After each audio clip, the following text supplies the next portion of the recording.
그러니까요. 이 말씀을 듣고 일주일 또 아무 일 없이 살아가다가 그날 주님 만나면 안 되니까 주님도 여러분을 위해서 기도하고 저도 애절한 마음으로 전할 수밖에 없는 것입니다.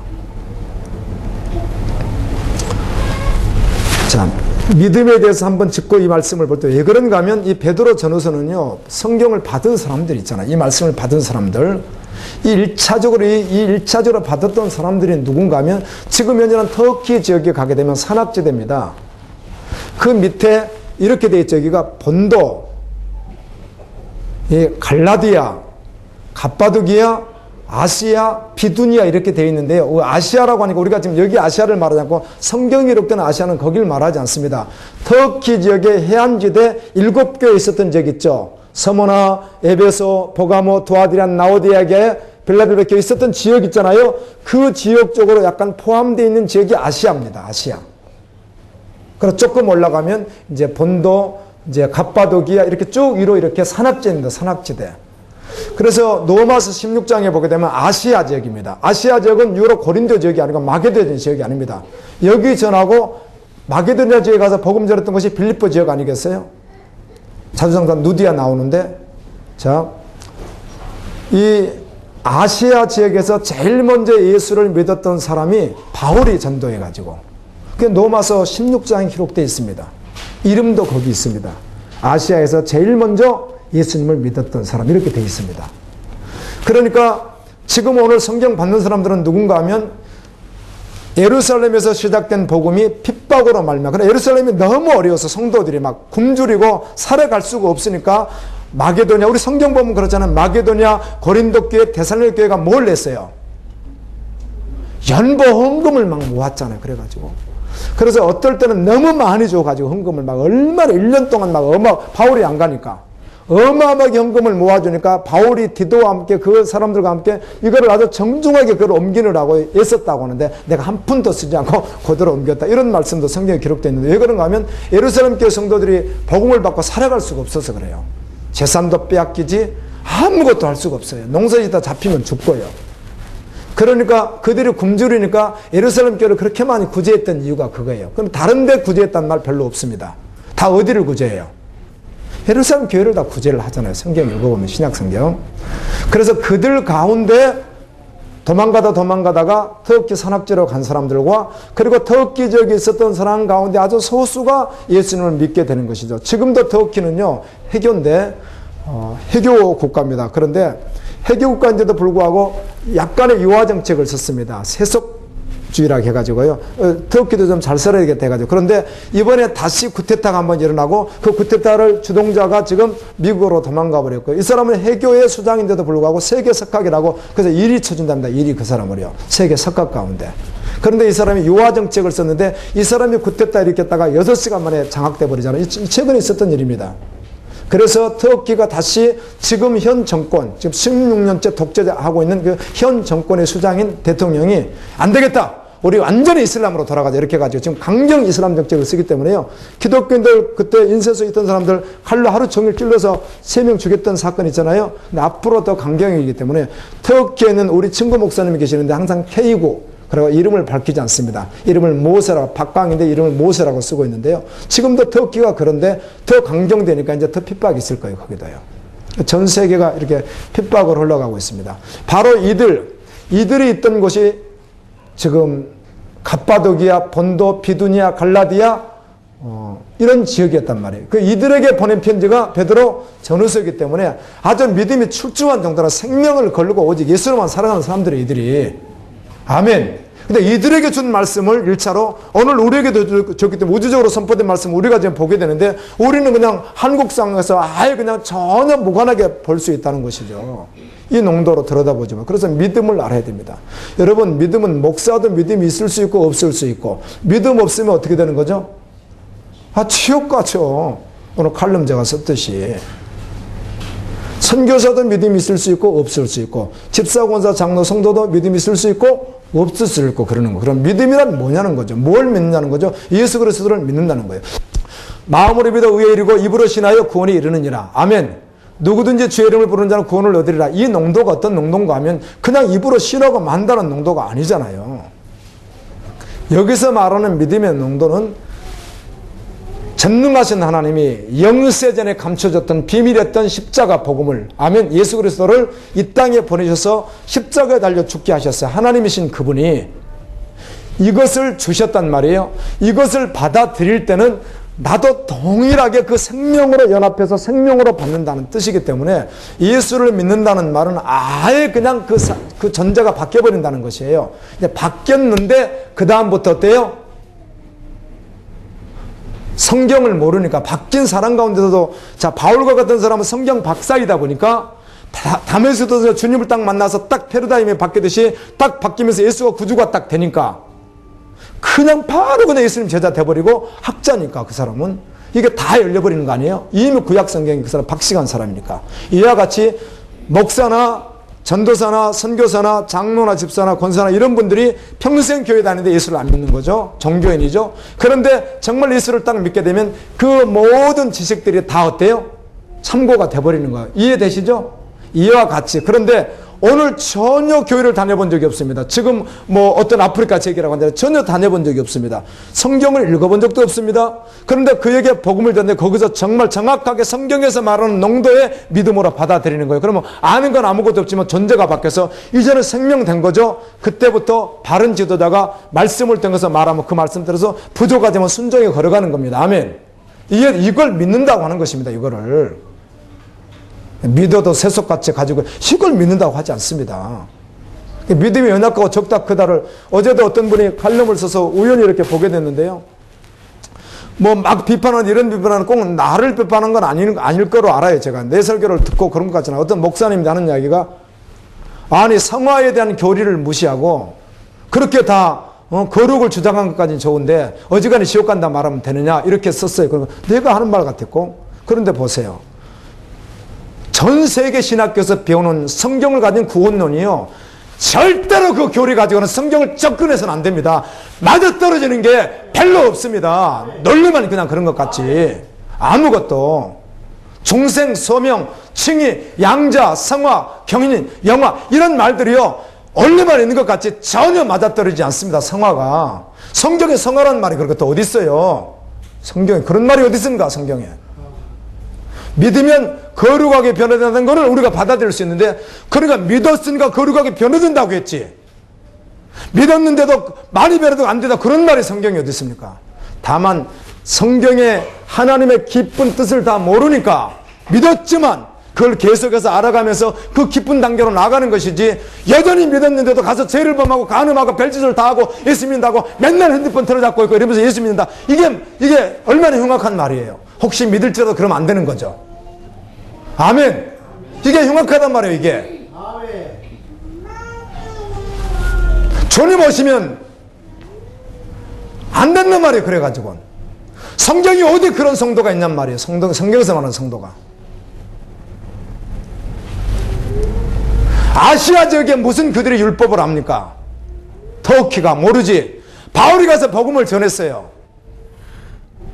유대교에 대해서 들어봤는지 몰라도 예수 그리스도는 한 번도 안 들어본 거 아니에요. 그래서 가서 전했더니 예수를 믿는 거예요. 그러면 믿고 나서 그 다음부터 성경을 모르니까 가르침 따라서 배우고, 밤새 강론하면 그걸 듣고, 3개월씩 강론하면 듣고, 또 3년씩 강론하면 듣고, 그리고 그 말씀이 실제되고, 그때 성경이 많지 않으니까 성경을 보게 되면 그 말씀이 실제돼서 막 계속해서 죽음으로 걸어갔어요. 이 사람들이 다요. 성경이 신학이 다 그렇게 말하잖아요. 다요. 고린도에서 변질된 고린도 교회도 말하지만, 여러분 변질된 모습에 대해서는 고린도 교회에 나와 있습니다. 그들이. 그리고 거짓 선생들, 현혹하고, 근데 믿는 자들도 변질도고. 근데 대법원 신학의 다른 말씀은 그렇게 말하지 않습니다. 근데 왜 내가 믿는다고 착각을 하고 주님 오실 때 버림을 받으면 되느냐 그 말이에요.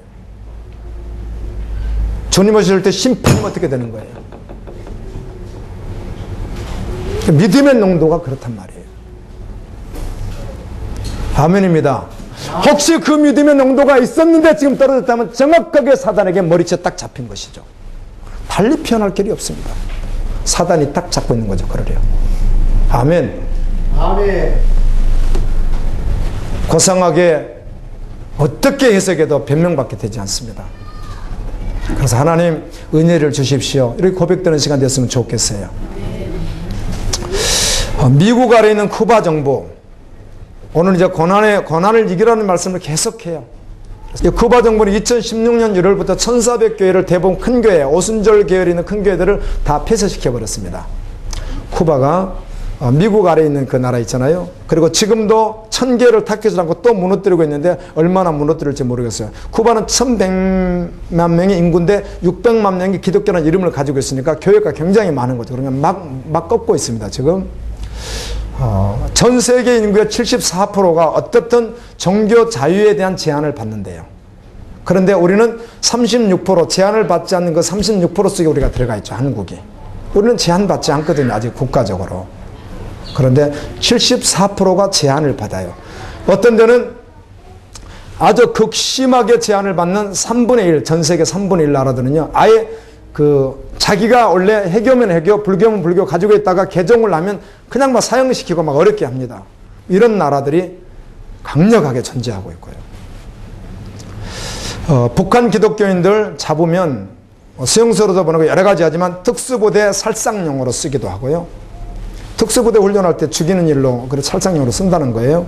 그렇게 하기도 하고 생체 실험에 내놓기도 하고. 이집트 변호사로 살아가던 아주 잘 나갔답니다. 엘 사피에라고 하는 사람인데, 이 잘 나갔던 이 사람이 예수님을 영접해버린 거예요. 무슬림인데. 그래서 당연히 박탈됐죠, 국가로부터. 커밍아웃을 했으니까. 내가 그리스도인이라 그걸 숨겼으면 좋은데 내가 그리스도인이라고 말하니까 당연히 그거 어때요? 제재를 당한 거죠. 그래서 변호사를 못하는 겁니다. 변호사를 못해야 해요. 변호사가 됐는데 예수 믿는 일 때문에 그렇다는 겁니다. 그래서 이 사람을 감옥에 가뒀는데 이집트에 가면 카이로에 있는 아부자벨이라고 하는 교도소가 있는데 세계 악명 높은 교도소들이 우리 느헤미야 기도하다 보면 나오잖아요. 그런데 여기는 정말 악명 높답니다. 세계에서 아주 가장 손꼽힌데 여기가. 근데 여기다가 집어넣었어요. 이 사람을 집어넣고 부인하라는 거죠. 그렇게 해가지고 불로 이렇게 막 지지는 일도 하고 또 자상, 몸을 막 이렇게 상처 내가지고 때리든지 칼로 어떻게 하든지 해가지고 막 자상을 내고, 그리고 나중에는 그 경비견 개 있잖아요, 개. 이 개를 갖다가 아주 훈련 잘 된 물어 뜯으면 다 죽는 개를 갖다가 집어내버리고 혼자 있는데, 그런데 그 증언에 의하면 안 물었대요. 주님이 막아두셨는지. 그렇게 하면서 여전히 복음으로 달려가는 거예요. 베트남에 있는 목회자들이 연일 구속되고 있어서 들어가면 노동형을 시키는데 음식을 제대로 지어요? 잠을 제대로 재워요? 씻을 물을 제대로 주겠어요? 춥고 더위에 대해서 그들이 어차피 베트남은 열대지역이긴 하지만 그런 부분에 대해서 다 노출되어 있잖아요. 그런데 하루 종일 죽도록 노동시켜버리고요. 이렇게 가두고 있는 일들. 저번 주간에는 나이지리아 동영상을 볼 기회가 있었습니다. 나이지리아 순교 동영상이 몇 편이 있습니다. 그 가운데 하나는 4사람, 목회자 부부와 또 아마 이렇게 우리 한국상으로 말하면 직분자겠죠. 이렇게 4분을 죽이는 걸 직접 찍었어요. 그래서 영상으로 올라와 있는데, 처음에는 몽둥이로 이렇게 죽으라고 몽둥이로 그냥 아프라고 때리는 게 아니라 죽으라고 몽둥이로 치고 발로 차고 하다가 나중엔 결국은 이렇게 호물판 구덩이 같은 데다가 집어넣고 나무를 올리고 불을 떼어서 마지막은 결국은 불로 태우더라고요. 그러니까 너무 많이 맞았는데도 불이 뜨거우니까 이렇게 멀리 도망가지 않고 위로 약간씩 올라오면 다시 발로 밟고 다시 불 태우고 이렇게 하고, 그 목회자 같은 분은 불 타는데도 어떻게 견뎠는지 저는 알 수 없지만 이렇게 앉아서 그대로 타는데도 그대로 꼼짝고 앉아서 기도하다가 이렇게 죽는 그런 이제 영상이었어요. 많은 생각 해봤습니다. 그 영상을 제가. 그리고 2번 안 봤었는데 신기하게요. 우리 권사님이랑 내가 전에 케냐 여자 선교사님들 이렇게 도끼로 이렇게 칼로 뚝뚝뚝 잘라서 죽이는 순교 영상을 내가 같이 우리 집사님을 봤었는데, 그 내가 몇 번 봤거든요. 근데 이번 거는 신기하게 한 번 보고는 또 2번 안 보고 싶어요. 내가 카톡 어떤 분이 보내달라고 해서 보내줬는데 카톡을 딱 넣으면 그게 딱 뜨는데 이렇게 잘 안 봐져요. 그게 너무 끔찍해서 그런지. 많은 생각하게 되었습니다. 주님, 왜 주님의 신부들이 몽둥이로 죽도록 맞고 불에 태워져 죽습니까? 끝까지 주님을 부인 안 했고 왜 그렇게 죽습니까? 이런 제가 생각이 드는 거예요. 예수님이 왜 그렇습니까? 성경엔 다 답이 있지만 그냥 그런 마음이 저에게 드는 거예요. 그건 너무 비참하니까 어떻게 예수님의 신부가 그 세상 사람들에 의해서 해교에 의해서 그렇게 잔인하게 그렇게 죽고 있는데 지금 여전히 죽고 있는데 주님 왜 가만히 보고 계세요? 이런 생각이 그냥 알지만 그냥 독백처럼 드는 거예요. 계시록 6장 9절에 봤더니 다섯째 인을 떼실 때 내가 보니 하나님의 말씀과 저희가 가진 증거를 인하여 복음 전하다가 예수를 믿는 것 때문에 죽임을 당한 영혼들이 제단 아래에 있어서 이렇게 합니다. 큰 소리로 예수님께 이렇게 부르짖습니다. 가로되 거룩하고 참되신 대주제여 땅에 거하는 자들을 심판하여 우리 피에 대한 원수를 언제 갚아주시겠습니까? 이렇게 막 외쳐요. 빨리 갚아주세요, 원수를. 자, 보세요. 성경은 이렇게 말합니다. 세상에서 너희가 고난을 당할 때 너희를 죽이는 원수들을 어떻게 하라? 끝까지 사랑하고 기도하라고 합니다. 예, 세상에서 그렇게 하래요. 그런데 천국에서는 그렇게 말하지 않습니다. 어떻게 해요? 그들을 하나님 심판하십시오. 자, 그 순교당한 그들 가운데는 예수님처럼 스데반처럼 이 땅에서 자기를 죽이는 자를 향해서 하나님 저들을 불쌍히 여겨주세요, 구원해 주세요 하고 분명히 기도한 자들이 있을 텐데 천국에 가서는 그렇게 말하지 않고 어떻게 말해요? 언제 원수를 저들에게 갚겠습니까? 이렇게 말한단 말이에요. 여러분, 이게 신비입니다. 신비. 그래서 하나님을 인간의 지식으로 받으면 안 됩니다. 하나님을 세상 부모로 비유하는 건 절대로 적절해요. 어떤 부분에 의해서 하나님의 사랑, 인자하심을 약간의 비유로 첨가할 수 있을지 몰라도 하나님을 어떻게 합니까, 인간이요? 얼마나 합니까? 그리고요. 알면 알수록 그분에게, 그리고 어떻게 세상에 있는 어떤 그리스도인이 하나님을 많이 알겠어요? 그럴 수 없단 말이에요. 그분은 하나님이세요. 그분은 전능자이시고요. 이게 신비한 거라고요. 천국은 더욱 저들 용서해줘서 그래야 되는데 천국에 간 그들은 그들을 갖다가 언제 심판하느냐고 계속해서 탄원하잖아요. 세상에 있을 때는 주님 뭐라고 하셨어요? 원수를 위해서 기도하라고 했는데, 그랬더니 그 나와 같이 예수님 자신이 십자가에 달려 죽으신과 같이 내 종들, 내 신부들이 더 순교하게 될 텐데 그 순교의 수가 찰 때까지 너희들이 잠깐 어떻게 하라? 쉬라. 그리고 세마포를 입혀주시는 말씀이 요한계시록 6장에 있습니다. 이해는 다 되죠. 근데 다만 이런 생각했습니다. 순교를 하되 정말 온전히 믿다가 순교해야지. 아멘. 온전히 순종도 하지 않고 믿지도 않았는데 그 옆에 붙어 있다는 것 때문에 그냥 죽으면은 이건 순교가 아니잖아요.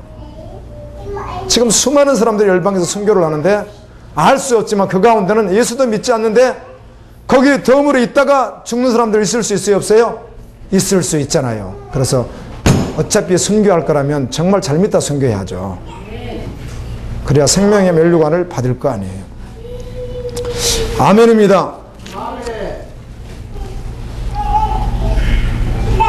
호세아 10장 8절에 보면 이스라엘의 이제 곧 야인의 산당은 파괴되어 가시아 젤레가 그 제단 위에 날 것이니 그때 그들의 산더러 우리를 가리라 할 것이요 작은 산더러 우리의 무너지리라 하리라. 이 말씀은 마태복음에도 누가복음에도 요한계시록에도 그리고 호세아에도 이 말씀이 있습니다.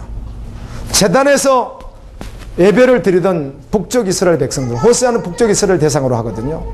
그렇게 제사를 드리고 하나님께 예배하고 있다고 했는데 하나님의 심판이 많이 어때요? 바위야 가려달라, 작은 바위야 가려달라. 그 말은 믿지 않았다는 것이죠. 그때 드러나는 것이죠. 오늘 때 회개하고 주님 앞에 믿음으로 서야 될 줄로 믿습니다. 시편 73편은 아삽의 시인데요. 아삽이라고 하는 분이 썼어요. 여러분 역대상 6장을 보게 되면 아삽이 나옵니다. 이 네이지파, 자 야곱의 12아들이 있습니다. 그 아들 가운데 세 번째 아들이 네이지파잖아요. 제사장 계열입니다. 그 네이가 아들을 셋을 낳습니다. 게르손, 그앗, 모랄이라고 하는 세 아들을 낳아요.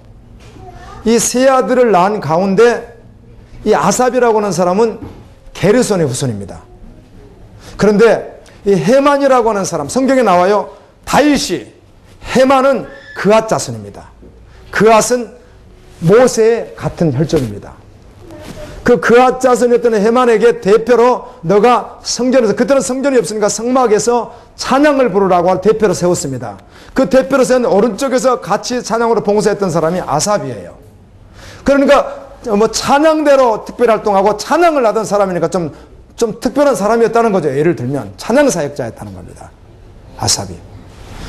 그런데 그가 시험에 빠질 뻔했어요. 왜 시험에 빠질 뻔했느냐 하면 악인들, 예수를 믿지 않는 자들이나 복음이 없는 자들, 그들을 가만히 봤더니 다가 아니라 이렇게 주변에 있는 사람 봤더니 고난도 별로 없고 인생에 잘 되고 돈도 잘 벌고 재산도 늘리고 자녀들도 잘 되고 아주 굉장히 건강하고 죽을 때 봤더니 뭐 너무 또 그냥 뭐 건강하게 있다가 그냥 아주 편안하게 죽고 막 이러는 거예요. 성경은 이렇게 말합니다. 내 마음이 깨끗하게, 그 말은 거룩하게 살지만 나는 재난을 많이 당하고 어려움도 많이 나는 당합니다. 그리고 하는 이야기가 그것 때문에 한바탕면 참으로 믿는 자들 속에서 내가 악독한 일을 할 뻔했다는 거예요. 하나님이 그러시냐고 원망을 하고 믿는 사람들을 방해하고 그럴 뻔했다는 거예요. 자기가 하지는 않았지만 자칫했으면 그때 깜짝 놀라죠. 내가 그렇게 했더라면 나는 짐승이지, 이렇게 성경은 말하고 있습니다. 그러고 나서 하는 이야기가 성전에 들어가서 하나님 앞에 묵상할 때, 기도할 때, 하나님 말씀 앞에 섰을 때 그때 주님이 다시 한번 그에게 성령으로 말씀하시기를 그들의 심판, 악인들의 심판에 대해서 알려주시는 거예요. 세상에서 그토록 편안하게 안락하게 잘 살던 그들이 하루아침에 영원한 심판을 받더라는 것입니다. 흑암에 들어가더라는 것이죠. 그래서 그가 이렇게 이제 고백하죠. 그래서 하늘에서는 주 위에 누가 있으리요? 땅에서는 주밖에 사모할 자, 내가 정말 따를 자, 내가 사모할 자, 생명으로 반응할 자는 예수님밖에는 없습니다. 하나님께 가까이 하면 내게 복입니다. 내가 그날까지 복음 증거하겠습니다. 그 말이 시편 28편 말씀입니다. 베드로전서 1장 24절 보면 그러므로 모든 육체는 풀과 같고 모든 영광은 풀의 꽃과 같으니 풀은 마르고 꽃은 떨어지되 주의 말씀은 세세토록 있도다 라고 되어 있습니다. 여러분, 우리 사람은 말이에요, 때가 되면 시드는 풀과 꽃과 같이 똑같이 돼버립니다. 아멘. 아멘. 모두가 그날을 맞이합니다. 조금 일찍 맞이하느냐 늦게 맞이하는 차이밖에 없습니다. 아름다운 것도 잠깐이면 지나가 버리고요.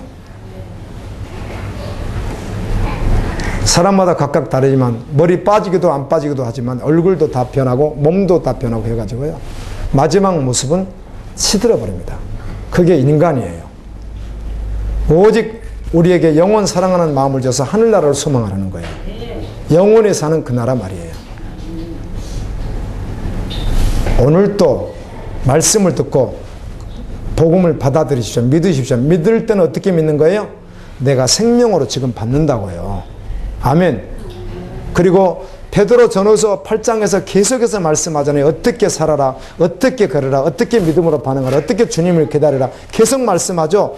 한 걸음 한 걸음 비틀거릴지라도 부족할지라도 그 걸음을 걸어가는 거예요. 근데 듣고도 요즘에 가서 동일하게 안 걸어버리는 거예요. 그럴 수 없다는 거예요. 말씀은요. 아멘. 말씀을 받는 내 마음이 문제가 있는 것이죠. 말씀이 임하면 반드시 바뀌어버리니까 그래요.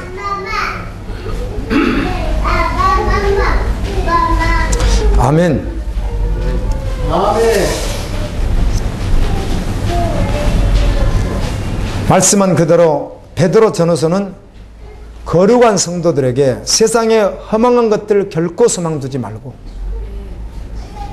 한눈 팔지 말고 고난 가운데서 끝까지 잘 걸어가라, 이렇게 하나님이 응원하시면서 주시는 메시지입니다. 아멘. 막 응원해 주시는 겁니다. 너희들 그렇게 고난 가운데 믿음으로 지금 달려왔지, 계속 달려가라. 예수님이 하늘에서 세상에 있는 베드로를 통해서 그들을 막 격려하는 편지를 주신 것이 베드로 전후서예요. 여러분, 일생 동안 여러분 나이에 따라서 일생 동안 가장 평안했다고 혹시 생각해 본 적이 있습니까?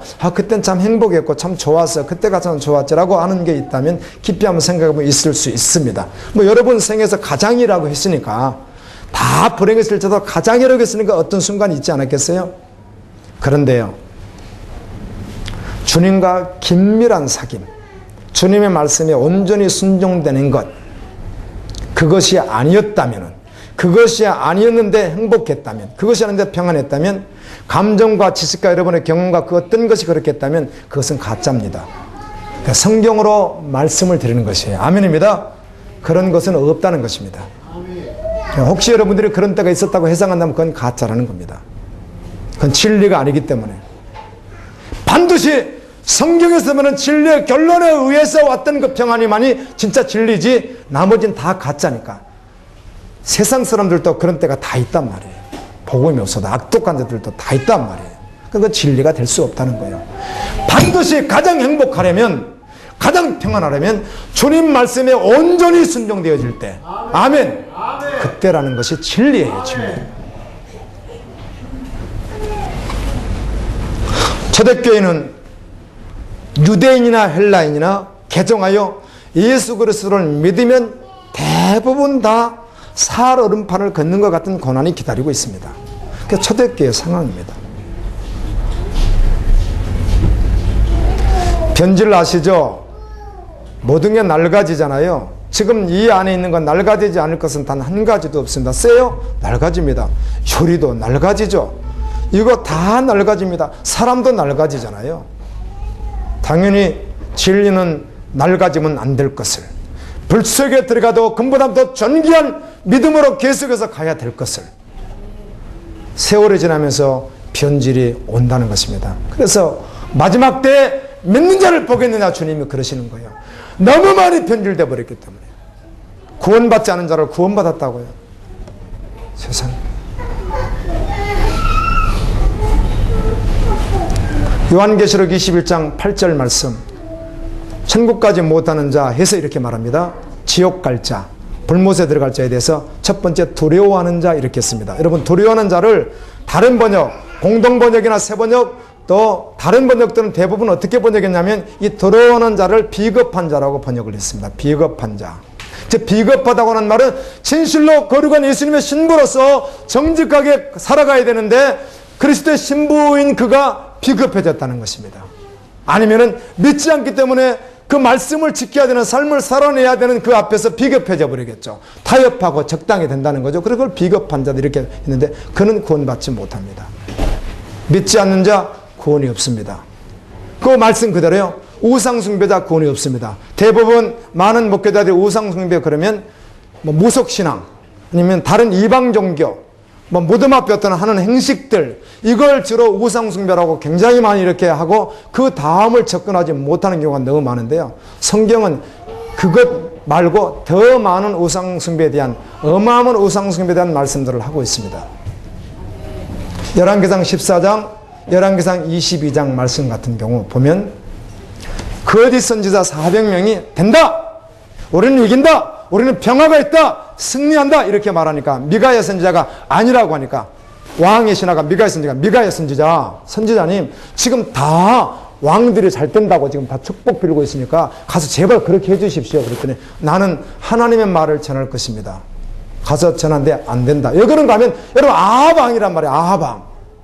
아합왕이 그의 아내 이세벨과 함께 얼마나 악독한 짓을 평생을 저지르는 그에게 무슨 축복이 임하겠어요. 그에게 저주가 있죠. 마지막 심판이 있는 것이죠. 그래서 회개하고 돌이키지 않으면 심판했다는 말을 해줘야 맞는 거지 선지자가.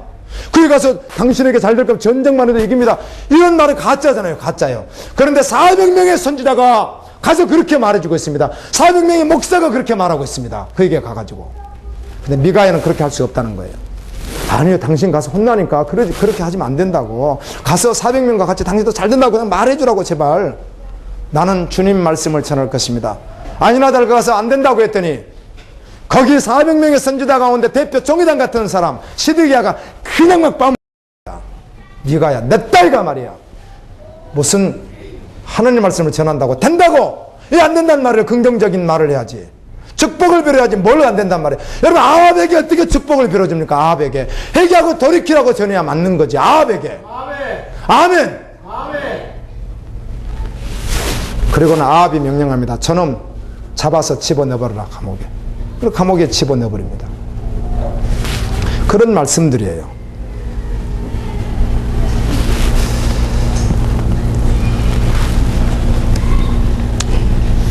지금은 더욱이 산악지대 그것인데 그곳에 피신해 있던 그리스도인들. 근데 예수님 말고는 소망이 전혀 없습니다. 어떤 소망도 없습니다. 그렇다고 그들이 가자마자 무슨 농사를 지어요, 그곳에서요. 있는 양식이 떨어지면 굶주리다. 그래서 이건 뭐 기록에는 없지만 어떤 전해오는 말에 의하면은 그쪽이 약간 해안지대에 있는 산인 쪽도 있어서 새들이 갈매기가 가다가 변을 보면은 그 속에서 먹을 것이 있는가 해서 찾아서 먹기도 하고 그랬다는 그런 설까지 있을 정도로 그들 삶이 그렇습니다. 푸토코스라고 하는 이 가난이라는 말을 쓸 때 요한계시록에서 가난이라는 말을 쓸 때 푸토코스라고 이 말은요, 그냥 가난하다 뜻이 아니라 아예 그냥 그 가난해서 그냥 굶어 죽어간다는 말입니다. 그냥요. 어떤 소망도 없는 거예요. 그냥 한 겨울에 온 세상이 전체가 겨울이고 먹을 것이 하나도 없는 것 생각해 보시면 됩니다. 그걸 푸토코스라고 하는 말을 쓰거든요. 성경은요. 그런 상태였다는 겁니다. 그들이요. 그런데 그들에게 그래도 끝까지 믿음을 지켜라. 형제를 서로 사랑하고 아멘. 거룩해라. 그 속에서도 결코 음란을 품지 말라. 그 성경이 그렇게 말해요. 베드로서에서. 하늘의 소망을 두라. 주님이 오실 때 너희를 기쁘게 맞이해 줄 것이다. 너희가 가진 소망이 있다면 너희의 영혼 구원 아니냐? 육은 죽어도 영혼이 구원받는 것이 너희의 소망이 아니냐? 그렇다면 끝까지 그 길을 가라. 이렇게 계속해서 응원하는 말씀이 베드로 전후서예요. 우리는 전혀 핍박이 없는 36%에 들어가는 나라에 지금 있습니다. 앞으로 여러 가지 상황에서 오겠죠. 지금은 그렇지 않습니다. 그런데 지금도 정말 믿음으로 살고 하는 자에게는 삶 속에서 정말 믿음으로 살려고 하면 고난이 있을 수 있습니다. 우리 상황도 그렇습니다. 직장 문제 모든 게 다 마찬가지입니다. 정말 믿음으로 살려고 하면 여러분 쉽게 타협해버리잖아요. 여기서 이거 한 잔 안 했다가는 진급이 안 되겠지, 이런 것들 하나님 앞에서는 안 할 것인데, 그거를 보좌 앞에서는 절대로 안 할 일이거든요. 그게 심판대 앞에서는 절대로 그걸 안 할 거예요. 그런데 지금 보이지 않으니까 적당히 타협, 그 정도 타협, 그렇게 다 살아가는 거예요. 그리스도인들이.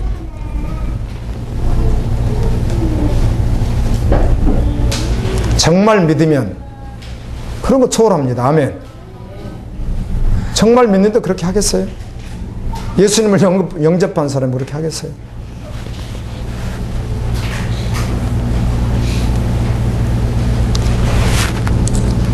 한국교회는 아무 일도 없는 것처럼 지금도 세상에서 이런 일들이 일어나는데 아무 일도 안 일어나는 것처럼 살아가는 분들이 얼마나 많이 있겠어요. 나아만, 열왕기하 5장에 나오는 나아만이 문둥병을 고침받아요. 우리는 문둥병 고침받았다는 것에 대해서 설교를 평생 들어왔죠. 그런데 하나님은 그것으로 끝내지 않습니다. 여러분, 10명의 문둥병자가 고침을 받고 9명이 오지 않았습니다. 그때 예수님이 9은 어디 갔느냐? 너는 구원받았느냐? 이렇게 선포하는 말씀 아시죠? 예, 육신을 고침받으면 구원받습니까? 육은 육으로 난 것이요, 영은 하늘에서 나야 되는데, 나아만이 고침을 받았습니다. 그리고는 하는 이야기가 한 가지만 봐주시오. 우리 왕이 님몬 신당에 가서 제사를 1년에 한 번씩 우상숭배를 하는데 내가 거기는 반드시 따라가야 됩니다. 얼마나 비겁합니까? 두려워서 그런 거 아니에요. 그거 안 했다는 자기의 이치가 문제가 되고 물질 문제, 가정 문제, 모든 것이 다 결부되어 있어서 그런 거 아니에요. 그래서 그걸 비겁하다는 것입니다. 요한계시록 20장 8절은 비겁하면 어디 가요? 지옥에 간다. 비겁하다고 번역을 했어요. 내가 그 두려워하는 자가 뭘 말할까? 우리가 우리 말 그대로 그냥 복음이 없으면 두려워할 수 있으니까 그렇게 해석해도 되는데, 그래서 내가 다 찾아봤어요. 그랬더니 비겁한 자라고 번역을 더 많이 했더라고요. 어쩌면 그 번역이 더 맞는 거예요. 그러니까 예수를 믿는데 비겁하게 믿는 자, 그 말입니다. 타협하면서. 목사님, 누가 그렇게 구원받아요? 예, 구원은 하나님이 하십니다. 우리는 믿으면 됩니다. 그런데 그 믿는다는 것을 오해했다는 것입니다. 다 믿으면 됩니다. 그러면 구원받습니다. 우리 의로, 우리 어떠함으로 받는 게 아닙니다. 믿음으로 말미암아 구원받습니다. 근데 믿는 자가 누구인가 하는 것이에요.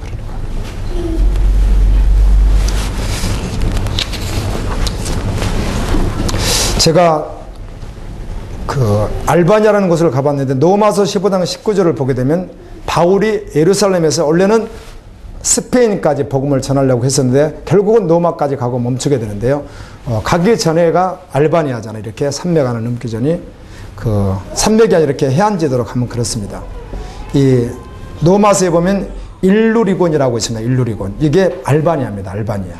그런데 그 알바니아를 작년에 제가 갔었잖아요. 갔는데 원형 경기장 하나를 보여주더라고요. 네, 그곳에서 뭐 사실인지는 모르지만 거기 표지판에 봤더니 도마가 순교한 경기장이라고 돼 있어요. 당시에 초대교회 당시에 그런 원형 경기장들이 여러 곳에 있잖아요. 터키, 뭐 로마라고 하면 로마가 전체니까 로마가 이집트 이쪽으로 해가지고 유럽 전역과 이쪽 뭐 거의 중앙아시아까지를 전체를 다 석권했던 나라가 로마니까, 팍스 로마니까.